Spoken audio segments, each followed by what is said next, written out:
Better late than never. Workmen were mending the viaduct on the main line. The arches needed strengthening, but the Fat Controller did not want to close the railway while the work was done, and so repairs took a long time. The engines had to take great care when crossing the viaduct, and the delay often made them late at the junction. Thomas was cross. "Time's time," he grumbled. "Why should I keep my passengers waiting while Henry and James dawdle about all day on viaducts?" "Don't blame me," snorted Henry one day. "If we hurried across the viaduct, it might collapse, and then you'd have no passengers at all. What would you do then, eh?"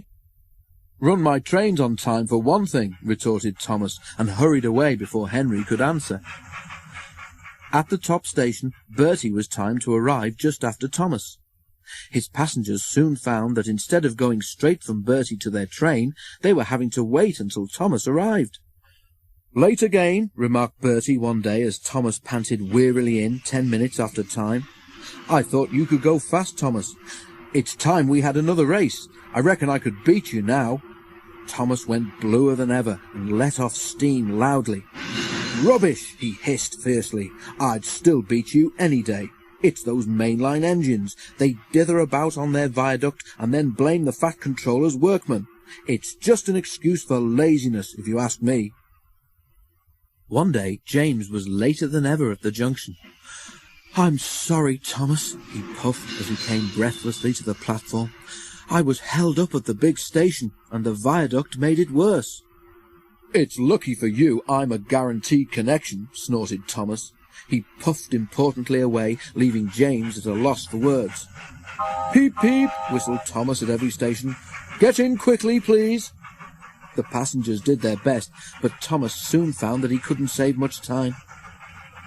As they neared the tunnel, Thomas thought he saw a flash of red on the road beside the line. "That looks like Bertie," he said to himself, "but Bertie should have got to Farquhar ages ago." It was Bertie. Thomas stopped as close by as he could. "What's the matter?" he asked. "I feel dreadful," mourned Bertie. "All upset inside, and driver says he can't make me better." "Thank goodness you're late. Can you take my passengers, please? They'll never get home otherwise." "Of course," agreed Thomas. Thankfully, the passengers climbed into Annie and Clarabel, and after promising Bertie that he would send for help from the next station, Thomas set off again. Already he was feeling much more cheerful. All the passengers reached home safely, and when Bertie was better, he came to thank Thomas. "I'm sorry I teased you about being late," he said. "That's all right," said Thomas. "I'm glad I could help. Perhaps being late isn't such a bad thing after all."